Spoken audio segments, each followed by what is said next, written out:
handle me and see.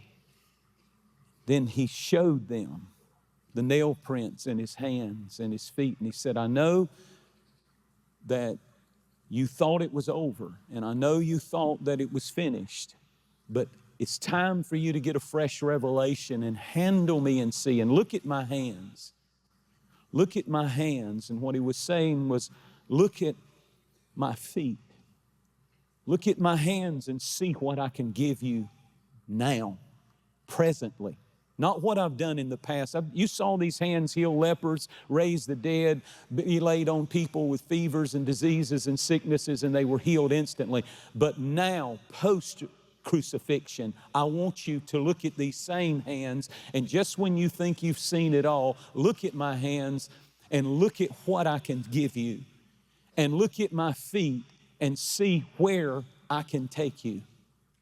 How many of you have been given things by the hand of God that you never dreamed that you would give? If you were to be honest, you would have to say, God's nail-scarred hands have provided things in my life that were not even in my wildest dreams or imaginations. Let me hear some noise right now if you know that's the truth. And how many of you have had God show you His feet and take you further than you ever were supposed to go, ever was it predicted you would go? You've gone to places that only God could have got you there. Only God could have opened that door, because that's the kind of God He is.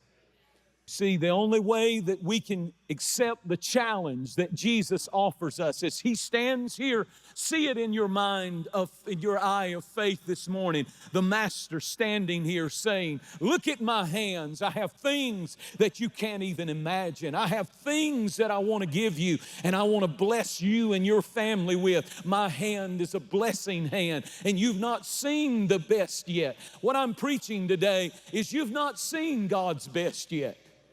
You've not seen what He could really do. Just when you think He's done it all, they thought it was over, and He appeared suddenly and gave them this great challenge. Handle me and see. Handle prayer. Handle worship. Handle hunger and thirst for me. And handle this thing called faith again, and believe and risk again that I can do something even greater in this season in your life.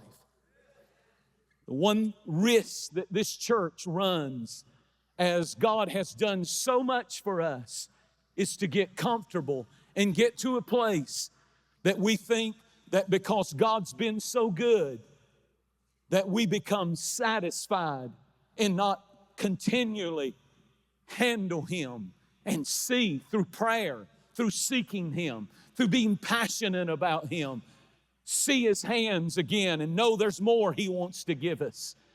And see His feet again and know that there's more places He wants to take us and carry the message of the cross too. Never settle for good when you know God has the best. We must not be lethargic.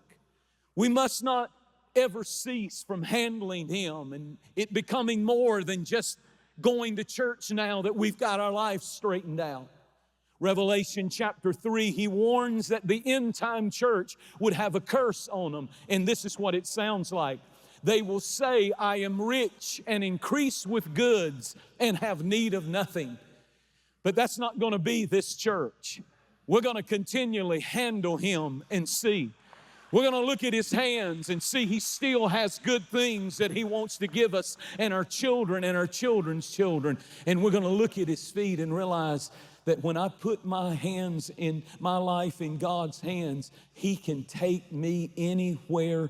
He can open doors no man can shut. He can cause you to go into places that will make you scratch your head and say, how in the world did this happen to me, and did I get here?